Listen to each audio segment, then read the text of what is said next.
Hey everybody, this is Dr. William Clark and Dr. Philip Foster joining you for another edition of Leadership Conversations. This is the show where we explore the application of leadership within a world that matters to you. As I said earlier, I'm joined by my friend Dr. Philip Foster. Dr. Latanya Hughes will be joining us shortly.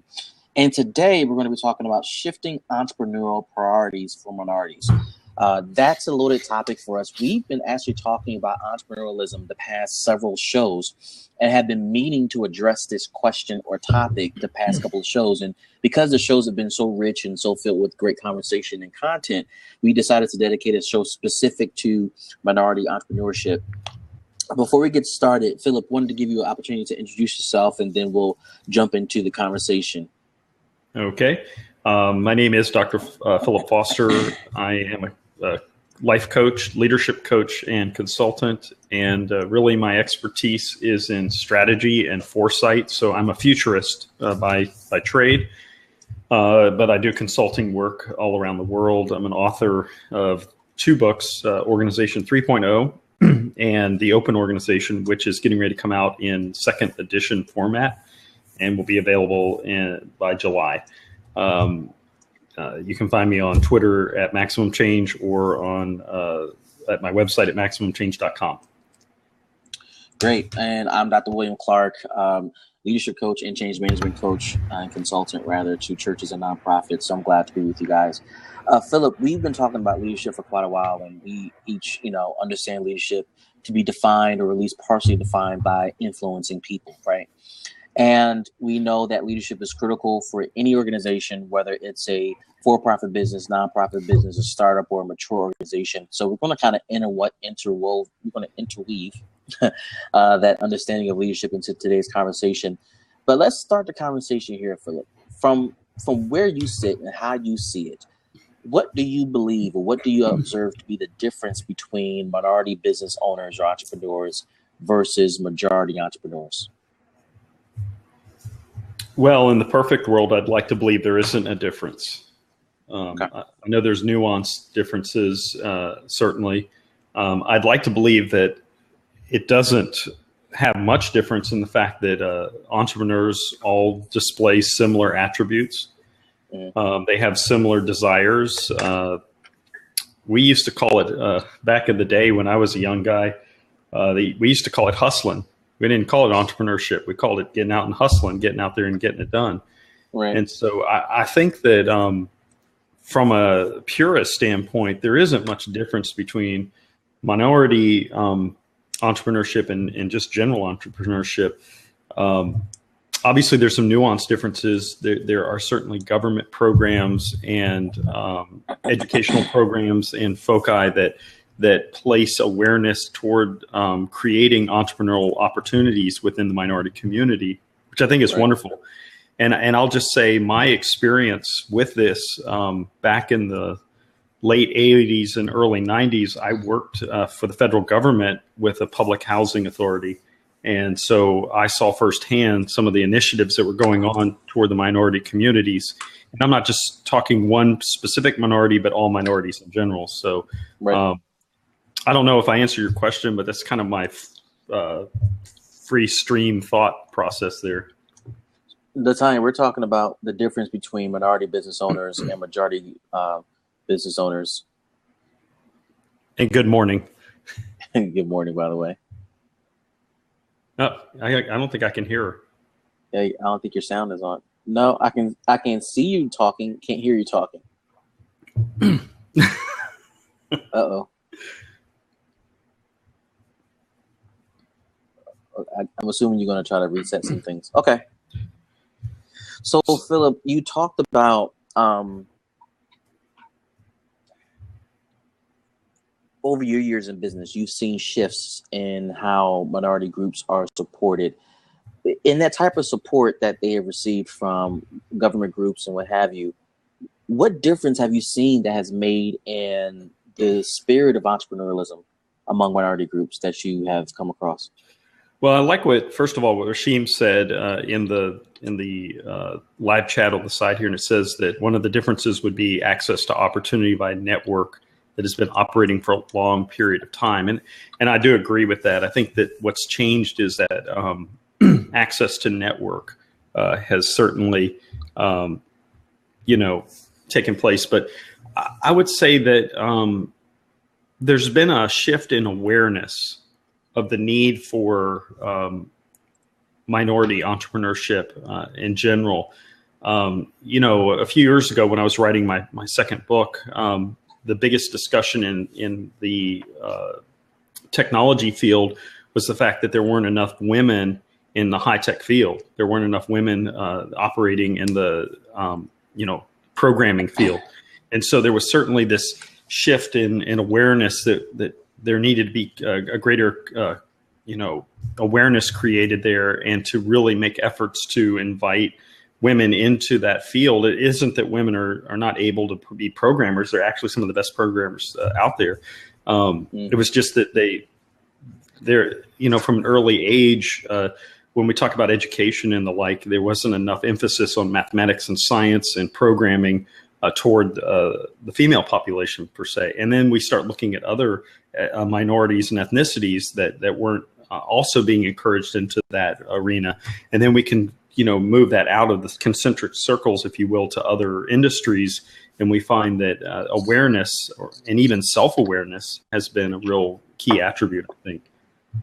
So perhaps we need to kind of take a step back in this conversation with Tanya. I don't know if you want to touch the sound now, but let's define minority groups. What minority groups are we talking about, or that exists today in America? Can you hear me now? Yeah, but a little low. I feel like a Verizon commercial. Can you hear me now? But of course, we tend to define, of course, minority groups based off of the Title VII of the Civil Rights Act here in the United States. So I believe that that's kind of the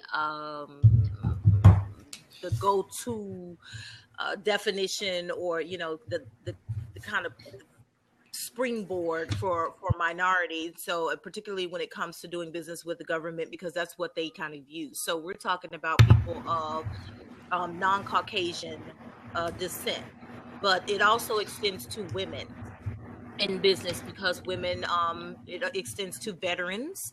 Mm-hmm. Veterans are considered minority business owners.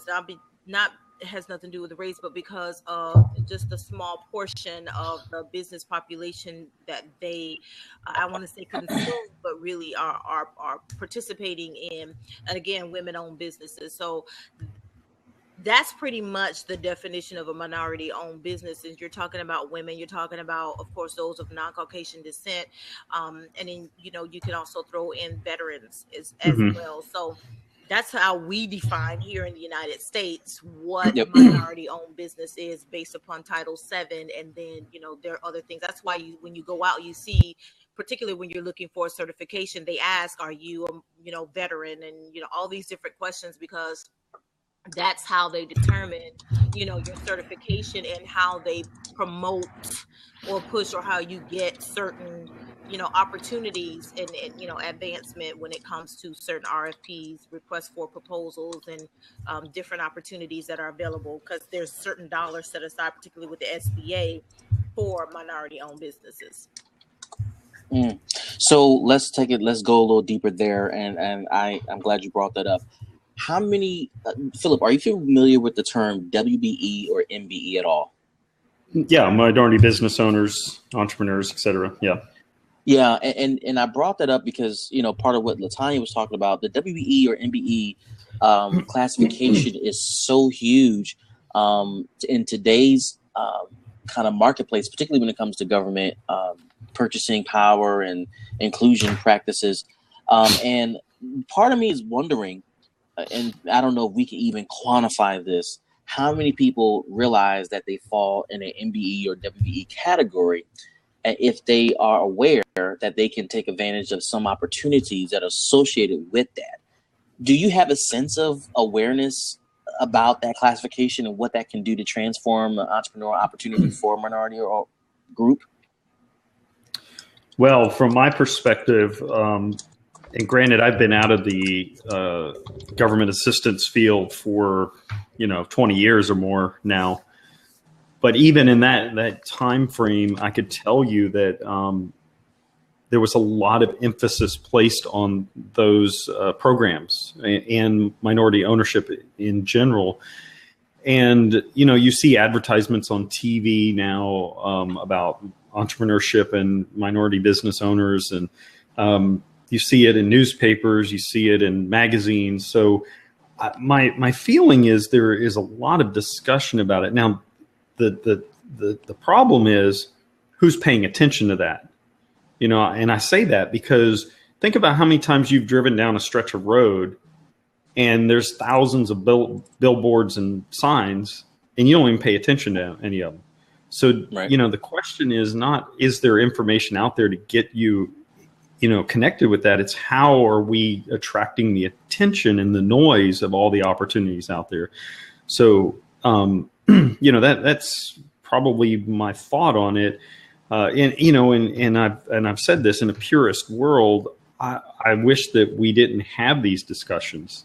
I wish that the discussion wasn't on making special accommodations for a minority, because if we're in the spirit of fairness, if we believe we're a fair country and a fair people, why are we having this discussion? Unfortunately, we are having the discussion, so we have to deal with that. How do we attract the attention of individuals that are eligible for this? The other problem is, and I'm involved with an organization here in Cincinnati, where it's a social service ministry, and they are really pushing hard to bring people a step out of poverty, and they're offering them classes and they're creating awareness. And we're talking about an organization that serves thousands of people in, tens of thousands of people in a given period of time, like a month or so. And so they're really working hard to make awareness, and to not just make awareness, but to create opportunities for education that'll equip them and skill them to move forward entrepreneurship. Yeah, the interesting thing about inclusion practices, I can tell you, having come from a big city government where I was working in economic development and have responsibility in that space of inclusion of WE and MBE businesses. Inclusion is still a huge issue in large cities, because large cities are populated with minority groups. And these minority groups do not seem to get a fair opportunity or a fair shake when pursuing, at a minimum, contracts that are either let out by the government, the local government there, or at least within the jurisdiction of the government. And so inclusion practices, laws, best practices are designed to make sure that minority groups are included in part of that economic windfall that is happening around the country. Yeah, now, can I ask a question? Let me ask a question about sure. that. And this is coming from obviously I'm a Caucasian, so it's and I'm not considered minority by any stretch of the Title VII definition. Why do you think, either Dr. Hughes or Dr. Clark, why do you think that that's the case? Why is it hard to draw them into the inclusionary part of that in large cities? And I would argue, I've seen this happen in smaller cities too. I lived in a city of 180,000 people, and I consider that to be a smaller city. My wife grew up in a town of 4,000 people, 14,000 people, excuse me. So I've seen it in those cities as well. I'm wondering, just curiously, why is this a problem in larger cities? Well, I can share just from my perspective. I think part of the challenge of drawing these folks in is the practice of locking minorities out is in existence. So what some may label as institutional racism, economic racism, that still exists. Whether it's overt or inadvertent, it exists. And so the laws and the best practices are meant to break down those barriers and bring to awareness to majority groups that, listen, we want you to be as diverse in how you hire your subcontractors, equal to how diverse our city is. So it doesn't make sense to have 30, 40, 50% minority representation in residents in our city, but yet on any given contract or any given market area that's operating economically in the city, you only have 2% minority. That percentage doesn't equate to some legislators. The other challenge too, from a majority standpoint, as I have learned, is that it's not necessarily hard to attract minorities, but it's hard to find those that qualify. Mm. And let me kind of be more specific about that. When any company hires a subcontractor to perform specific work, the hope and the goal is that this company can perform the services that they've been hired to do. Mm-hmm. And what's challenging is, depending on the type of business, that subcontract needs to have existing funding.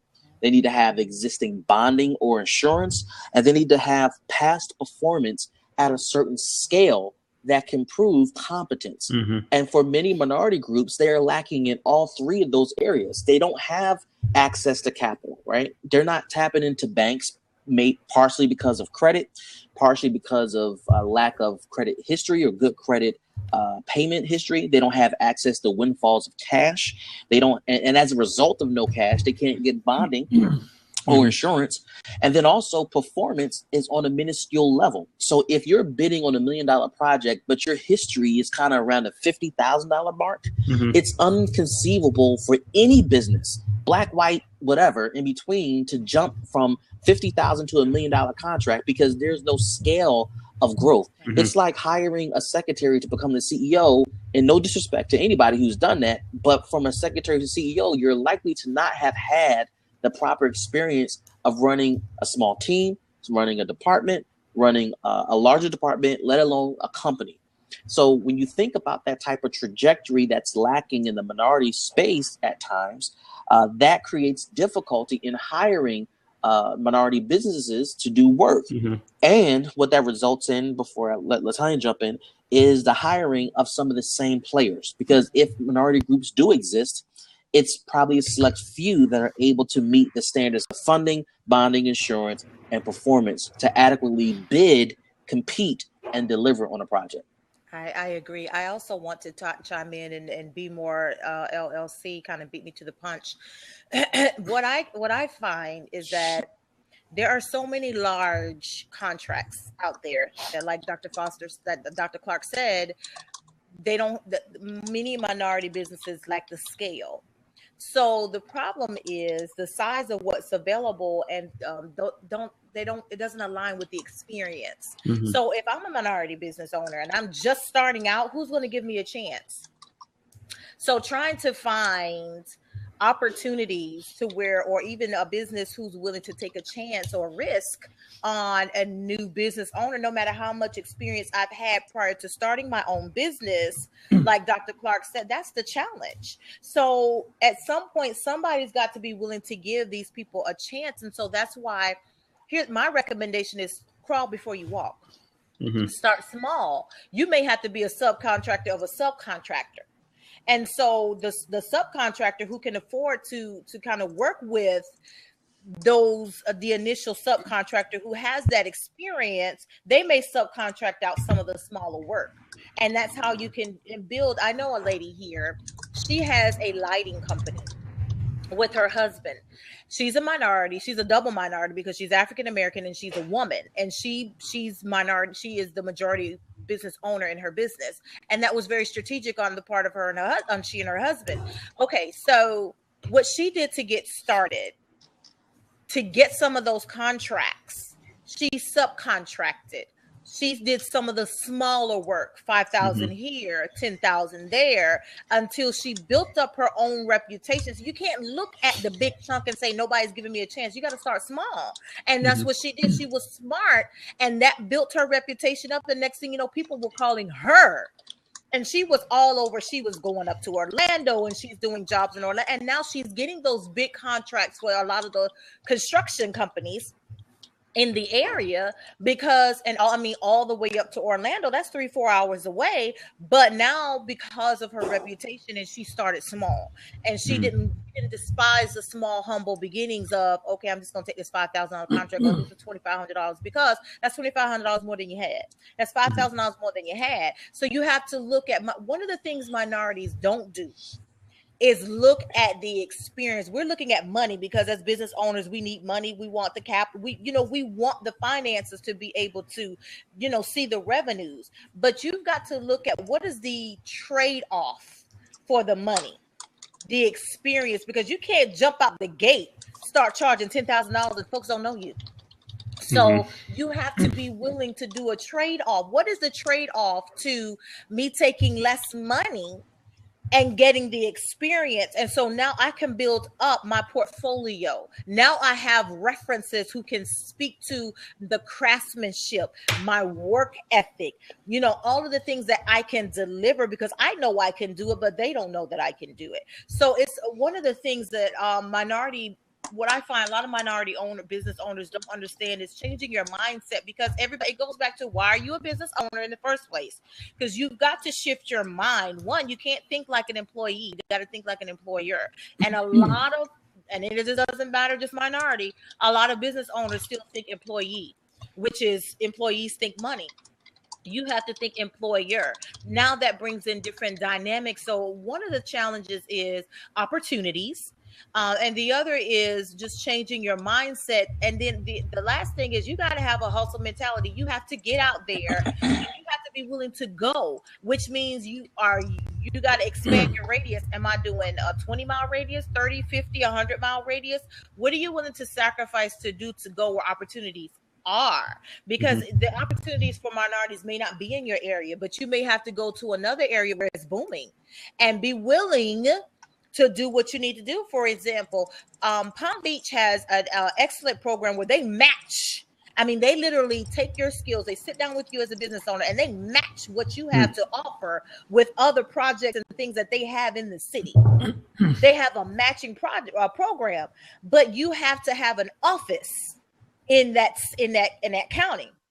Now, there are ways to work around it. I can have a virtual office where, as long as I'm there once or twice a week, I'm still in that area. Yeah. So what does that do? That now opens me up to more opportunities that I did not have before, because my area doesn't have matching services. They don't do business matching services in Miami that I know of. I've looked, but I don't believe so. So now I have an opportunity to sit with people who understand my business, and now they're looking for opportunities for me to get more business, because that's a service that they provide. Now, I don't know if all cities do that, but I know that's what Palm Beach does. So am I willing to go 40 miles away for business, to grow my business? Or am I just going to sit here and keep saying, nobody's going to give me a chance. Nobody's going to give me a chance. So you've got to kind of change your mindset and kind of push to expand your territory beyond where your domain is, to kind of get what you need, again, to build up momentum and to get experience, get the exposure. So in the beginning, it comes down to dollars versus exposure and experience, because you can do it, but people don't know you. Dr. Hughes brings a really good point when she talks about what government is doing to help people in the Palm Beach area. And, my experience several years back, and even peripherally now, I think that sometimes governments continue to perpetuate and create barriers to entry through regulations. I think they perpetuate the problem. And I'll give you an example. When I was working with public housing, and I don't think this has changed too much, but perhaps I'm speaking at a turn. When I was working in public housing, if you made a pay increase, in other words, you got a raise, what they would do is they'd recalculate your rent, and it would go up if your pay went up. So what you're actually doing is perpetuating the poverty by keeping them in the same place. There was no buffer time for them to build a nest egg or to build an opportunity to get out of that. So I'm using that as an example of barriers I think government either knowingly or unknowingly perpetuates in these issues. And when I look at how does government drop barriers to entry into contract market, let's say, when you start talking about regulations, I mean, you've already mentioned it, insurance, bonding. Do you have a certain education level? Maybe you need to have an office in the area. Maybe there's drug regulations that are involved. Maybe you have to have a certain number of women that have to be in your organization to meet that, veterans, et cetera. And the reality goes back to, how do you meet all those little dot and tittle, checklists of things to be eligible for a city or county or state contract when they're saying we want you as a minority, whatever that minority group is, they're saying we need you, we want you, but then oh, by the way, you've got to jump over this 70-foot high hurdle in order to be part of the, oh, by the way, you got to get over that hurdle just to get on the list, to get the bid. That doesn't even mean you get to work on the bid. I mean, on the contract. So there's all of these hurdles we have to go to. And it makes me pose the open question of what point should we get rid of things like Title VII? You know, I mean, at what point should we get rid of these special things and just say everyone is equal? And obviously that's not going to happen. I know that, but I often ask that question. Is it doing more good than harm? So anyhow, go ahead, Dr. Clark. Yeah, I was going to say a few things in response to Latanya, and then I'll jump on the comment you made, Philip. Latanya, let's just be clear. Part of this is talking about African Americans. I am not an Asian American, Hispanic American, and those are different cultures, right? And we don't have anybody in the seat. Yes. And we don't have anybody in the seat to talk from that. So I'm going to talk from an African American perspective. We have been money thirsty, money hungry for so long that we value money over experience. And this is what Latanya was talking about, where I'm going to charge 10 grand out the gate. Maybe I'm worth it, but the reality is I won't get the contract. I won't get the bid. And I'm thinking about money. I'm thinking about the bill that's due next month. I'm thinking about the things I got to get when I charge for this one contract, as opposed to the crumbs. Not to get all biblical, right? But Jesus said, we don't give what's holy to dogs. And the woman said, yeah, but the dogs eat the crumbs too, right? And it's a systematic principle of development and growth that I chew off what I can handle now and build up to where I can have more. And as a minority group, African Americans have to value experience more than the money. The money will come. And this leads to one of the things I was going to talk about later, which is we have to, if I had a word of encouragement, tools or things to do next, get a job, right? Support your regular bills first so that you can build the business that you want to build. The other thing, Latanya, you were talking about, and Philip, you started to hit on this too, government says we want you, particularly if you live in a large city that's diverse. They say they want you, and they say they want you by way of resources that are made available to you, whether it's grants that you don't have to pay back, whether it's matching grants. You do, and what government is saying is that you got to meet us halfway, because this is not a handout. Different from public housing, which I worked in, different from Section 8 or any other low-income housing program. These matching programs are saying, meet me halfway, figure out how to raise the funds, figure out how to build the skill sets and the resources so you can get this grant. There's a restaurant in Philadelphia that opened up several years ago that I fell in love with before I started working for the city. When I worked for the city, I later learned that this particular restaurant was a recipient of some of these resources that we're talking about. And this restaurant I'm talking about is called Rose Petals in Germantown. It's a minority-owned African-American restaurant, extremely good food, and I miss them because I don't live in Philadelphia anymore. But I loved their food. I loved the design of the restaurant. And when I started working in economic development for the city, I learned about some of the things that they were able to take advantage of. And I had a chance to talk to the business owner on occasion, and he worked his behind off. He changed careers to make sure that he had the resources to launch his restaurant, let alone to take advantage of other opportunities that came along with being an MBE, a minority business enterprise. And so that's the encouragement I have for minorities, that you have to figure out how to meet halfway. Now, Philip, you were talking about, should we get rid of some of these laws? I'm not sure. I mean, because if you get rid of them, do we know if institutional economic racism will dissipate? And I'm not suggesting that it's dissipating now, but the laws in place tend to hold back some of the racism that has been running rampant for quite some time. So I don't know if I have the right answer to that. I would say that as long as it's here, minority groups need to take advantage of it. The other, can I chime in on that real quick? Sure. I think the conundrum with a lot of the laws in place, the intent behind them is good, but how they manifest is something different. It goes back to when we were talking about diversity and we started mentioning affirmative action. It's kind of the same approach in business. There's an affirmative action mindset when it comes to minorities in business. And I think one of the things that one of the reasons why a lot of minorities don't take advantage of some of the things that are available to them is because of it's just a lack of trust. I don't trust government. I don't trust people who have hurt me. I don't trust. There's a long-standing history of abuse towards minorities, particularly African Americans, because it's just in our history as a nation. But we're seeing it even now more so, even with Hispanics, and they're enduring it as well. And even Muslims now. And so it's like, okay, I'm supposed to just open up and trust that you really gonna have my back and take care of me, and I'm not gonna get stuck. I'm not gonna, be on the short end of the stick. So it's a trust issue. So becoming a minority business owner is risky because it's a trust issue, and people, let's face it, whether we like it or not, people are still color conscious. They are still sex conscious, meaning, I'm a double minority. So people see my color, but they also see the fact that I'm a woman. So for some reason, estrogen means stupid to people.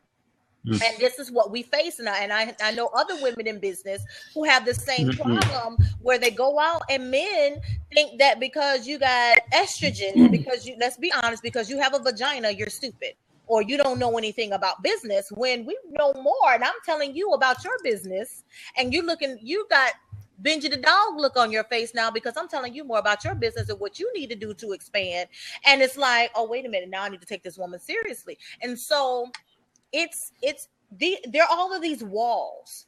And there are all of these challenges that we face as minority business people. So I think it boils down to, I believe the intent of the law is a powerful question you asked, Philip, because it's a double conundrum to me. It's like, do we get rid of them? Which is what Dr. Clark says. If we get rid of them, what's the advantage? What's the disadvantage to minorities? But then is it still a disadvantage if we keep them? I think we've got to kind of work through breaking down some of those barriers to entry that we have within ourselves, that we erect in our minds, because it's a mental mind game. I really believe it's a mental mind game. So some of those things are there to kind of help, but how it's enforced, because there's so many loopholes. It's like folks are like, I don't even want to be bothered. And that's it. Again, it sets a precedent of a mindset. So that's just what I wanted to add to that. It goes back to how I opened this when I said, we have to have a level of self-awareness. And I'm not just speaking, to the minority groups when I say that. I'm speaking to leaders as well. And I think I'm kind of softly moving into our next discussion. But, leadership has to have this self-awareness of the problem. I might, as a Caucasian, say, oh, there's really no problem because I hire minorities and I like minorities. But the reality is, as you said, there's still people out there with a mindset that they're going to hire someone. Oh, she's 23 and just got married. If I hire her for the management track, she's going to be having babies soon, so I shouldn't hire. So now I'm getting into trouble but I'm not saying it out loud. I'm thinking it. So there's got to be this certain self-awareness. Now, I just want to offer an example real quick. Some years ago, I was traveling in Colombia, South America. And in Bogota, there is a chain of restaurants called, I think it's called Crepe and Coffee.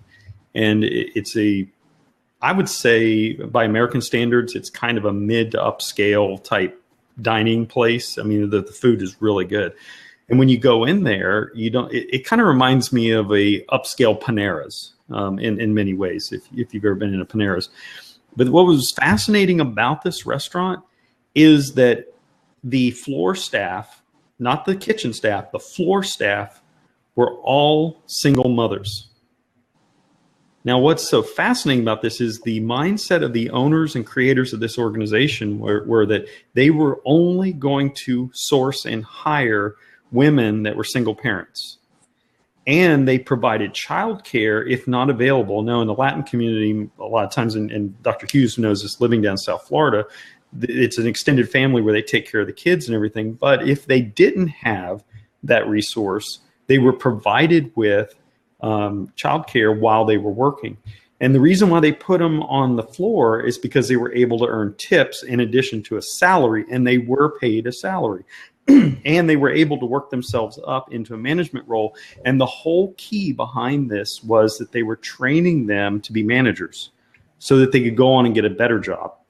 So I think when we have a organization that's more concerned about benevolence and creating opportunity and creating this self-awareness of our own thoughts and actions, it moves us toward this maybe utopia of getting rid of some of these things, but nonetheless, it moves us closer to a better environment, I think, for all peoples, not just minorities alone.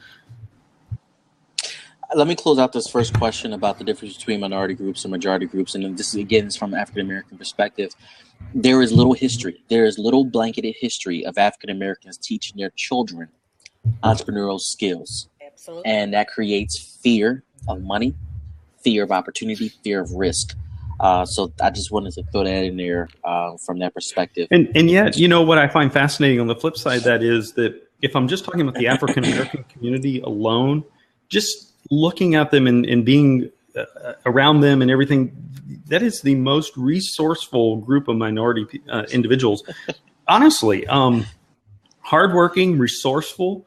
Now I know we've got the flip side of that. Yeah, they're smart. I mean, there's no, you know, it's frustrating because what you're saying is true, but it's like, man, they've got it. Some of our smartest people are actually behind. They're in a metal hotel right now. A what? If you get my drift. Some of our smartest people in the African American community are in a metal hotel. A metal hotel. Metal hotel. Iron hotel, however you want to call it. Mm-hmm. Some of the smartest people you ever meet. Mm-hmm.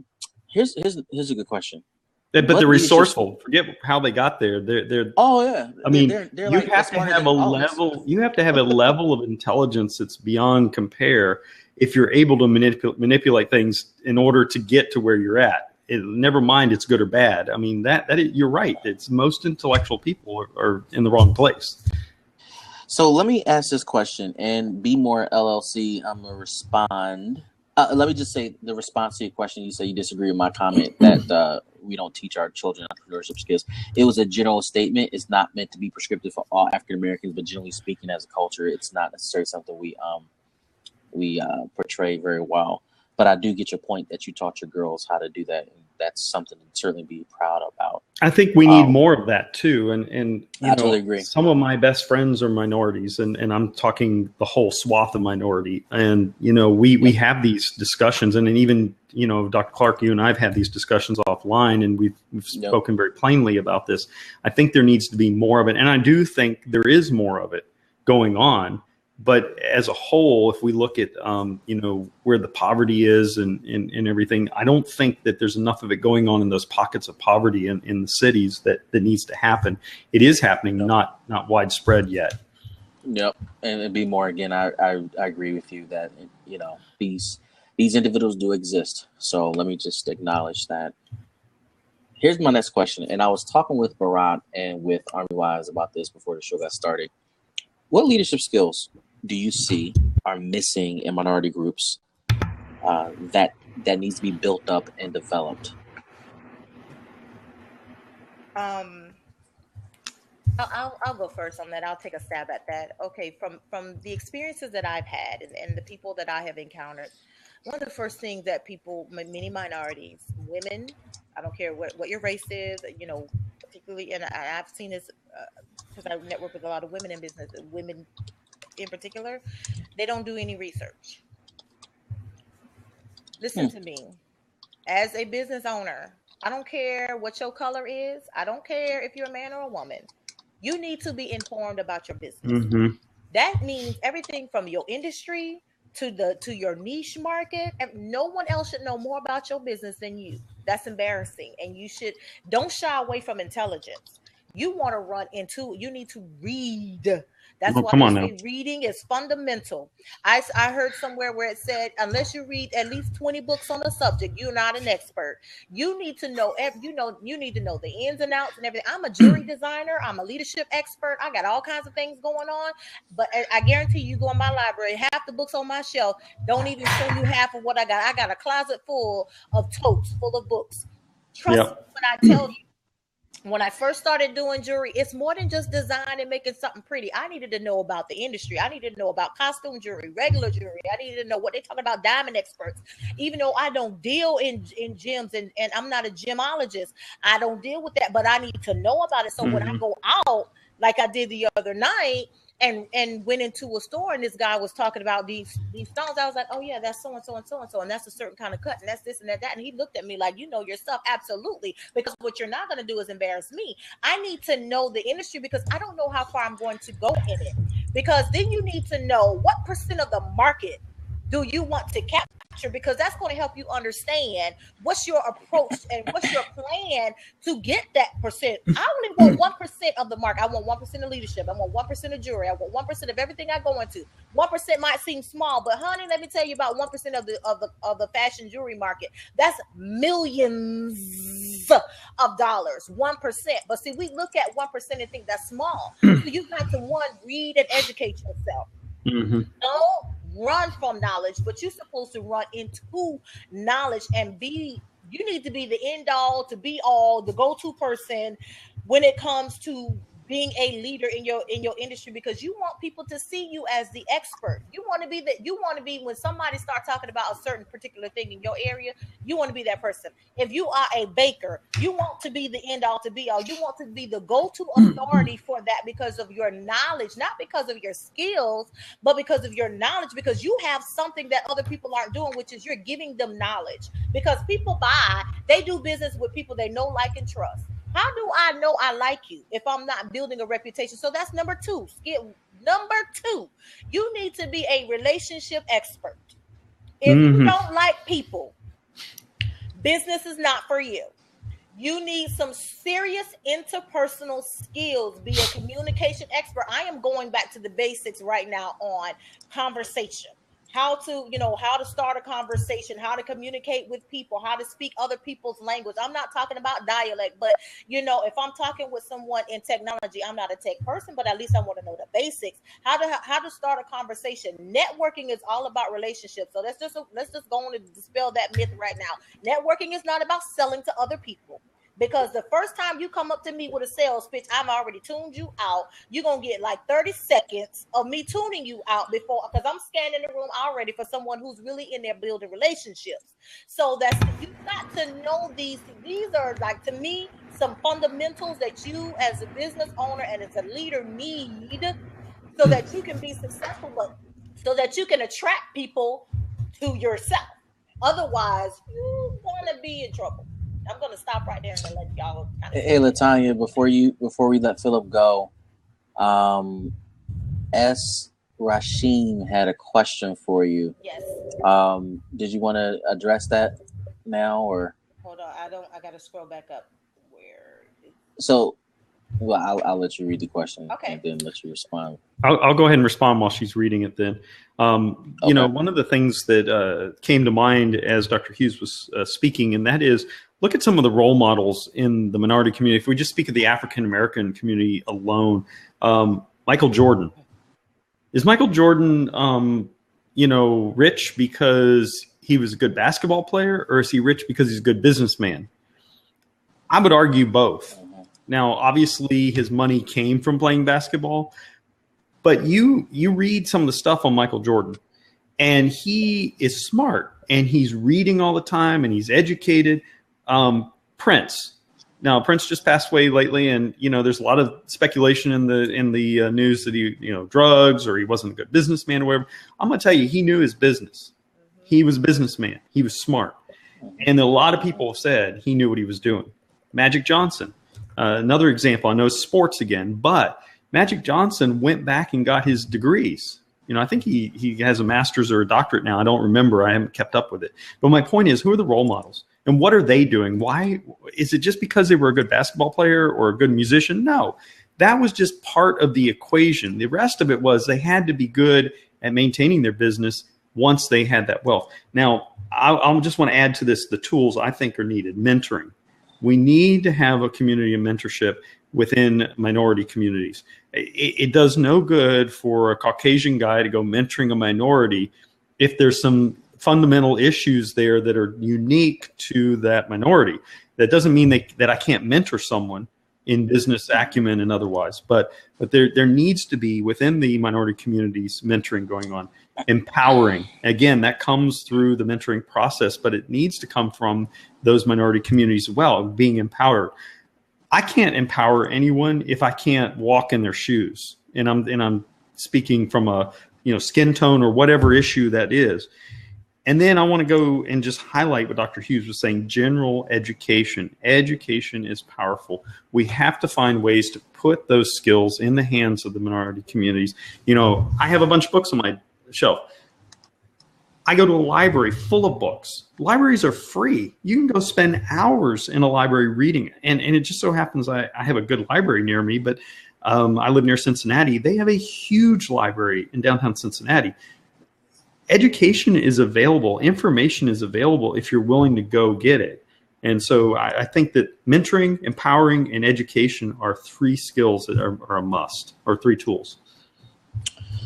So, the time, did you want to respond, or you want me to jump in? Go ahead and jump in.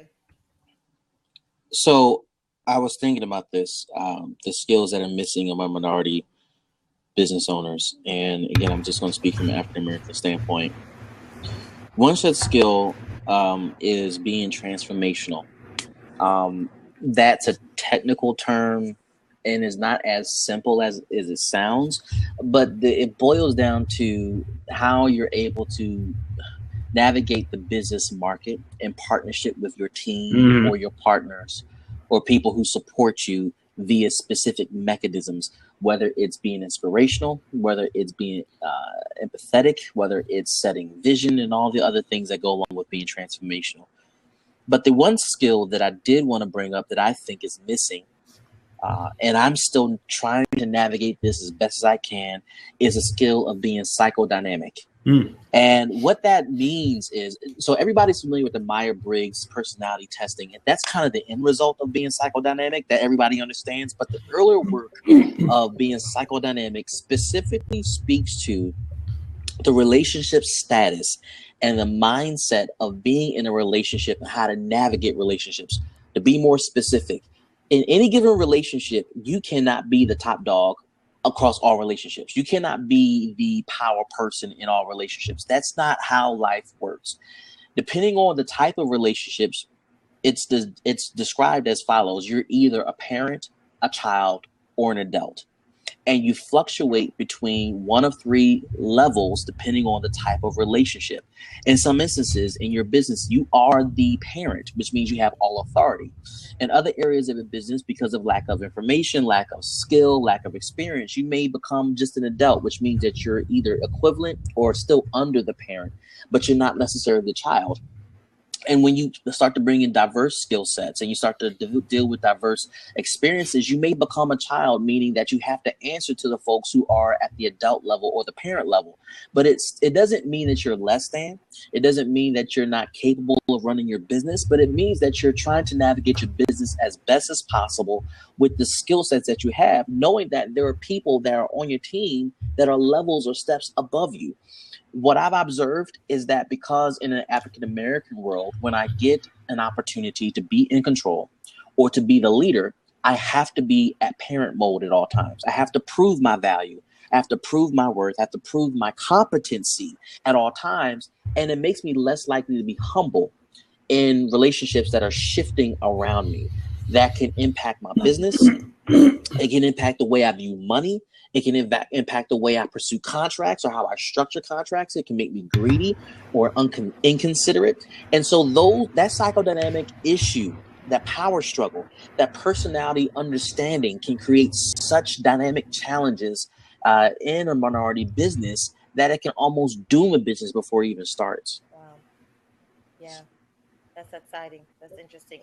So I'm going to go, and I typed my answer in the chat box, but I wanted to address Miss, I don't want to say her name incorrectly. S. Rasheen? Yes. I think that's how you say it. So I had two different points. So I think she was combining two of my points that I made earlier. I was talking about, people seeing women as stupid in business. I was talking from a personal experience of encountering men in business, particularly when they see a woman, they automatically think that she is stupid, that she doesn't know what she's talking about when it comes to business, until you educate them and let them know or display that you are knowledgeable. That was my first point. My second point that I was making towards the end was about getting that knowledge. You want to inform yourself about everything you need to know about your particular business, so that when you encounter people like that, you can respond accordingly. But also it just helps you kind of carve out a larger market share for yourself in your business. So those are two different points that I made just based off of personal experience, but also that's why I can kind of dispel a lot of that myth that some men have when it comes to women in business, that we don't know what we're talking about or that we're stupid. No, I actually dispel that myth because I know what I'm talking about, because I read and because I'm knowledgeable about about my industry or my business. So I hope that helps. I apologize if that was a little bit confusing, but that was my point. There were two different points. Just based off of one was my personal experience, but that's why I run into knowledge and I read and I do those things on purpose, so that so that when I run into that type of ignorance, I can respond accordingly. And sometimes I've gotten to the point where I don't even respond. I don't even bother with it because it's not worth it. But there are other times where you have to put people in check, and there's a way to do it. You can do it. I have a great deal of diplomacy. So, and there's sometimes I can do it and they don't even know. And then eventually, as you start talking about the business and telling more about the industry and they don't have a response, they kind of walk away because they're embarrassed, because they don't have the tools. They're not equipped. They don't have the knowledge because they haven't done the reading. They just get by on the fact that, it's like somebody mentioned earlier, the good old boy system. A lot of people in business, and this is for women in business, this is one of the things that you're going to face. I have a colleague right now. She is a food manufacturer. Now, first of all, there are not a lot of female food manufacturers. And so it's very much male dominated. So that's something she encounters all of the time. So as a female food manufacturer, she calls me all the time frustrated because men try it. They try to make her feel stupid. They try to make her feel like she doesn't know what she's talking about because they think she's a woman. As a food manufacturer, she doesn't know what she's doing. And she'll go in and she's just talking. And they're like, oh, you really do know what you're talking about. And they get embarrassed. They are embarrassed because they assume that because she's a woman, she doesn't know, because they have encountered women who have gotten into business because they didn't know. So that was my point, just from personal experience. These are things that have happened. So I think that it just really boils down to personal experience. But the more you know, the more the more information you are armed with, the more you can tackle the workplace, particularly the entrepreneur field. Because as a woman, you're a double. As a woman, we have a small percentage. We're a small percent of entrepreneurs when it comes to, and that's why there's such a great push for more women in, entrepreneurs here in the U.S. Now around the world, you see more, but here in the U.S. it's still kind of small compared to the, just the whole playing field. So we have greater,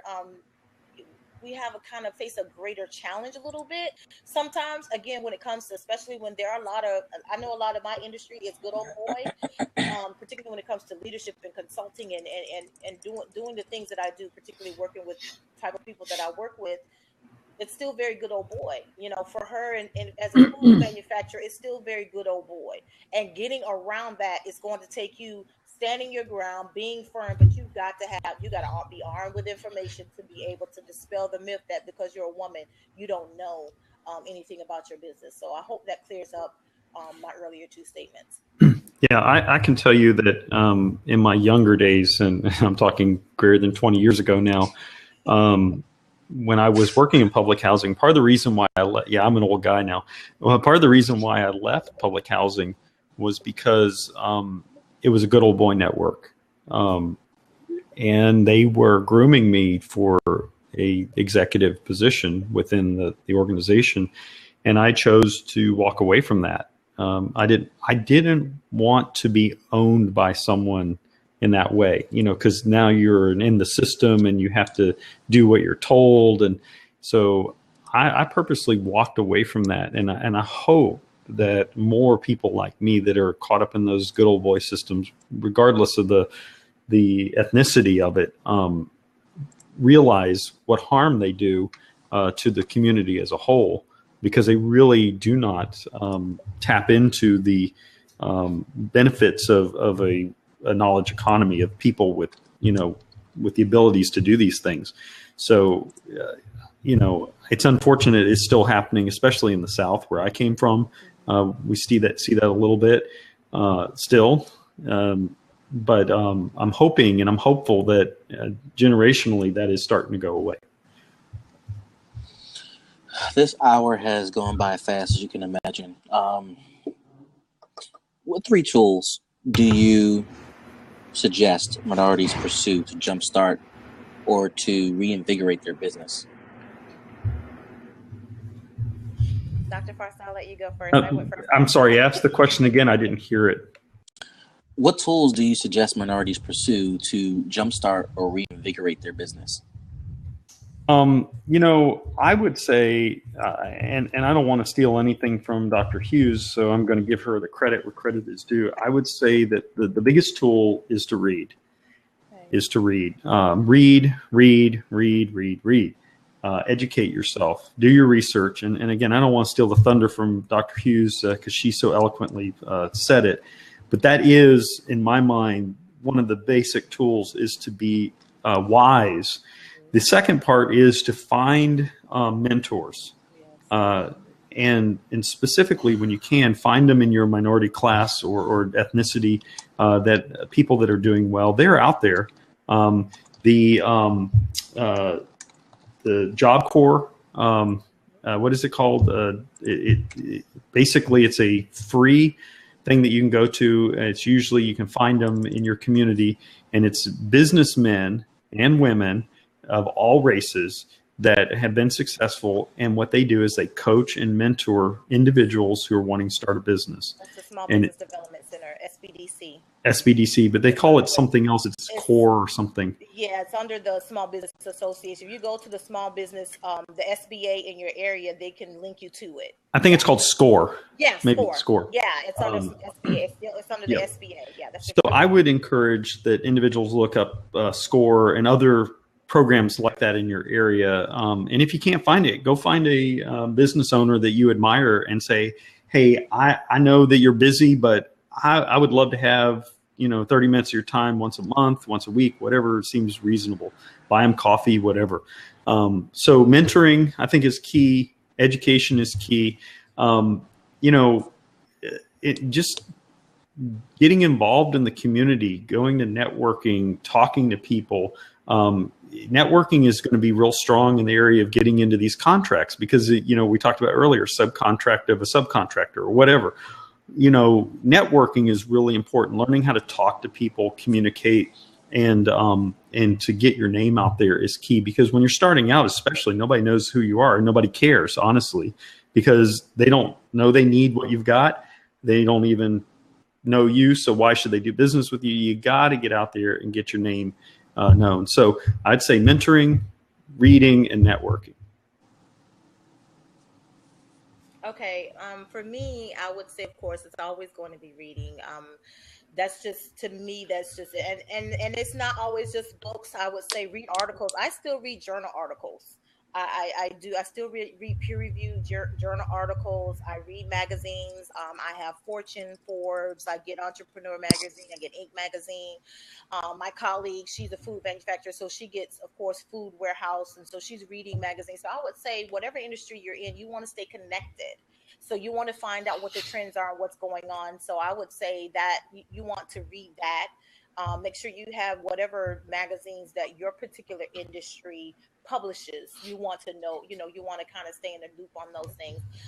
Dr. Foster talked about the SCORE, SBDC, the SCORE program where they match you. They help mentor you. That is, I'm sorry, they mentor you.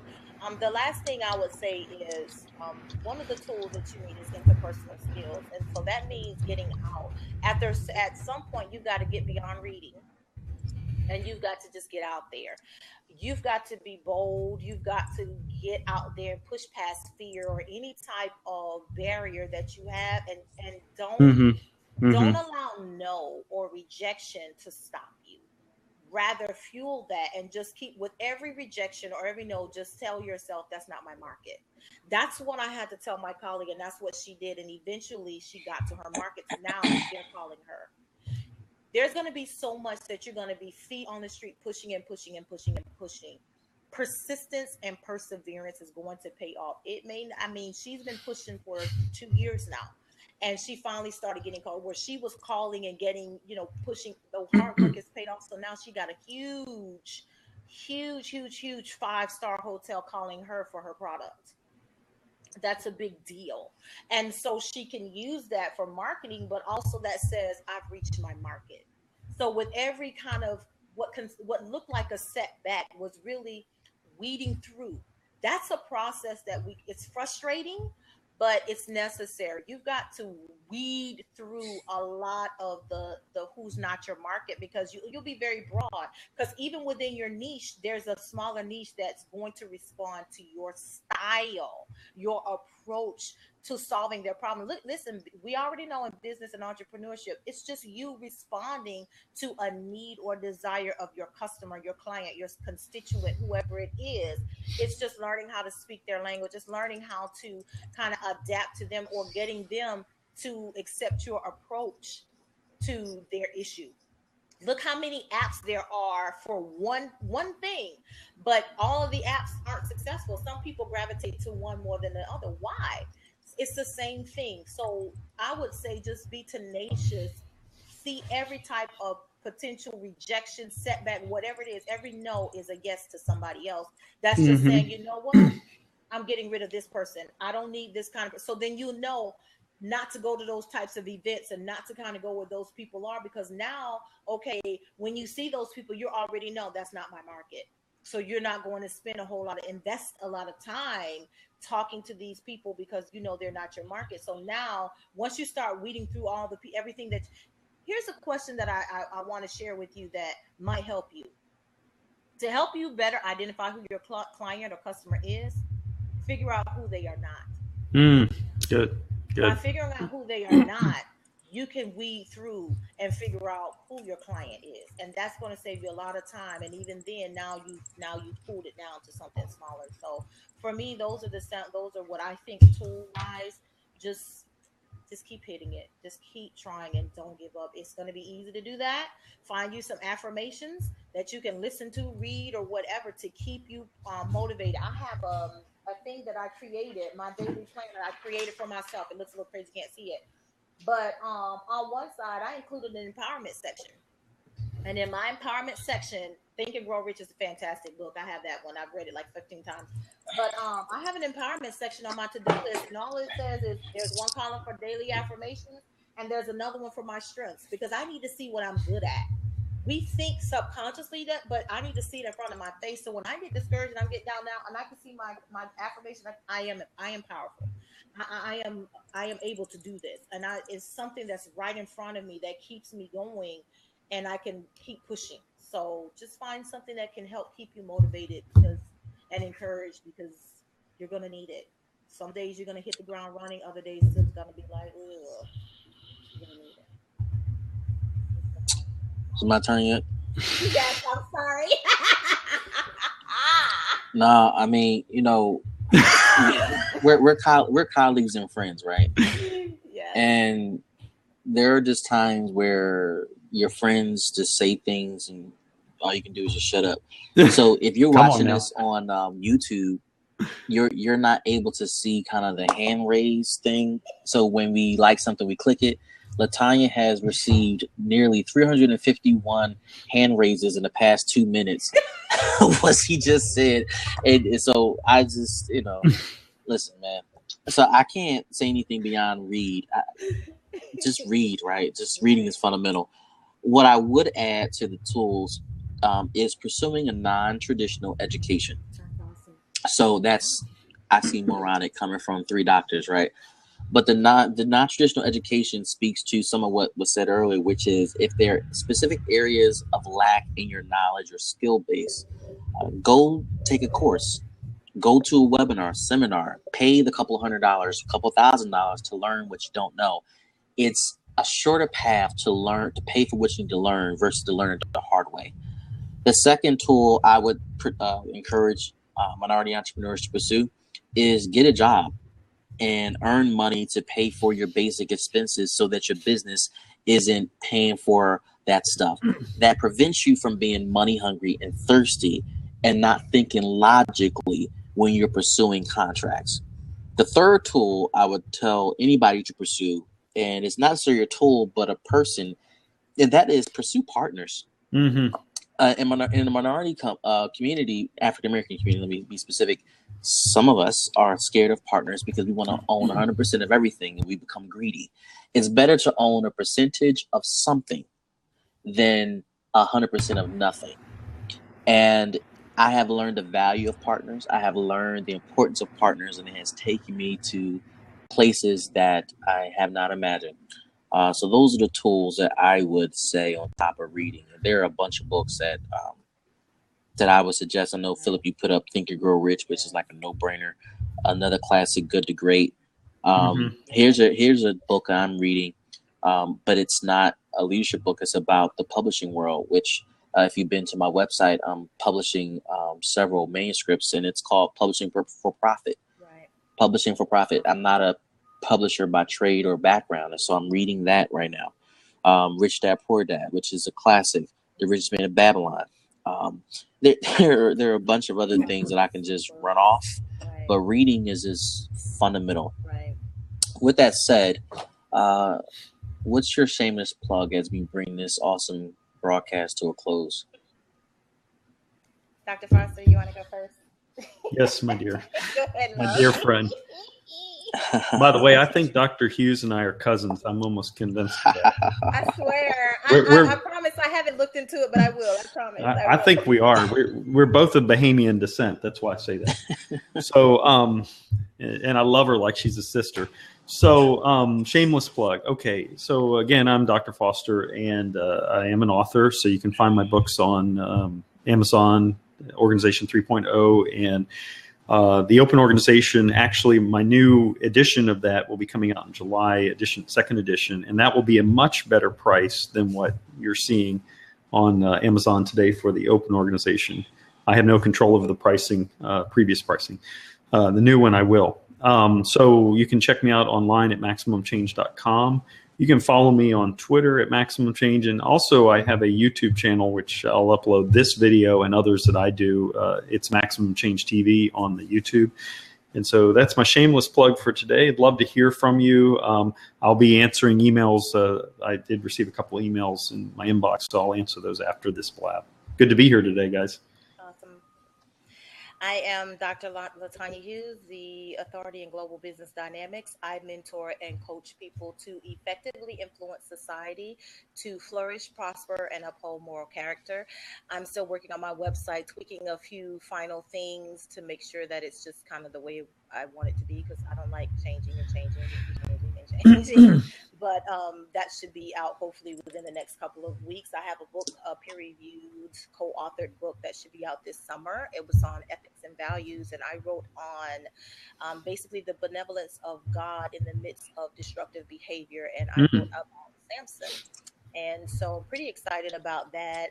And so I have a book out right now. It's called Pillars for Christian Mentoring. You can get it on Amazon, and it's basically, it goes through the different steps of the mentoring process to identify where you are. It's from both as the mentor, but also as the protege, and what's some things that you need to do to be able to identify a proper mentor, and what questions. Kind of gives you a few exercises, some things on what you can ask. So I'm thinking about doing a second edition to that would include a workbook, so that you can kind of have a way to be able to work through those things questions and really kind of what are some interview questions that you can ask both as a protege, as a mentor. A lot of times we put a lot of the work and responsibility in the hands of the mentor, but as a protege, you have a lot of say in who's leading you and who's speaking into your life.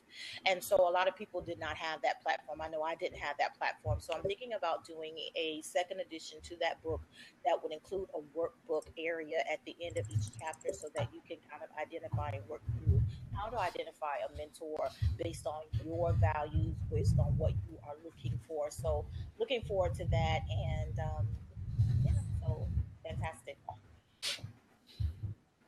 Awesome. So I have current resources available on my website, williampclark.com. That website will be overhauled, but when you click on williampclark.com, it'll take you to a product page where you can see books that are available right now.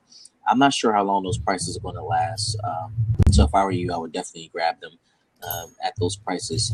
Another book that I'm working on right now and a training, it's called How to Fund Your Nonprofit with Non-Traditional Funding. So it's a book and training that will be made available in the coming months. It's for nonprofit organizations. And I think it will be very, very useful to organizations that are trying to figure out how to sustain their operations independent of traditional funding streams. Another book that will be coming out shortly is Personal Leadership book. I have yet to title it. But the Personal Leadership book walks you through the principles of how to develop your own leadership style and how to lead yourself, which is, I believe, a critical skill set needed before leading teams. So that will be out shortly. Be More LLC, you can email me or tweet me or Facebook me, and I'll be glad to connect with you. But Philip and Latanya, thank you so much for joining us today. It was a rich conversation, and I look forward to the next conversation that we have about leadership. Thank you, everybody. Awesome. Thank you. Thank you. Thanks, everyone.